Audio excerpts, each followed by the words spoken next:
Dude, check out this sweet little 4.5 inch circular saw. I was like, what? So I had to give it a whirl. So as you can see, we got a decent belt clip on this guy. We have the normal trigger of the circular saw set up. And then right here is where all the magic happens. We got the 45-degree angle we can still cut. And I really like this thumb lock. It's nice, firm, secure, and it just goes right back into place. Now right here, we have our exhaust port, which I'm a big fan of because it shoots all the sawdust to the right instead of on me. And then right here, we have our depth adjuster, just like a normal circular saw with the same thumb lock on it, which I do really like. Now this is a tiny little 4.5 inch blade, but it packs a punch. So they put an extra handle up top and they made it really nice. And then right there, we have our adjuster for our rip guide. Now this has a decent little table on it, and it's just not for plywood. Like, I was using this on trim earlier and I have no issues cutting trim, and you can really take your time with it and follow that pencil line.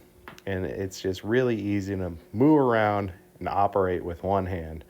Now, I was surprised with 2x4s. Like, it does not slow down. Like, the motor doesn't even bog down. So I cut a couple 2x4s with it, but where this thing really strives is in plywood. Now, with its long, awkward shape for plywood, it works great because normally it can reach like 3.5 feet. But with this guy, I can cut the full 4 feet, and I can almost get 4.5 feet with this guy. So right here, I'm doing a long angled rip. Now, if you're doing a long angled rip, you're going past like 4.5 feet. You're going like 5, 6 feet. But this thing definitely follows the line and has no issues. It doesn't bog down. And with an 8 amp hour battery on it, it feels really nice and balanced. So I'm just blown away, to be honest. Like, I didn't think a saw this small would pack this much punch. But with the little 4.5 inch blade, you have no blade wiggle or wobble. It just stays straight. It doesn't deflect. Doesn't kick that bad. And it's just a really nice little saw. Like, I was surprised how much power this little guy packs.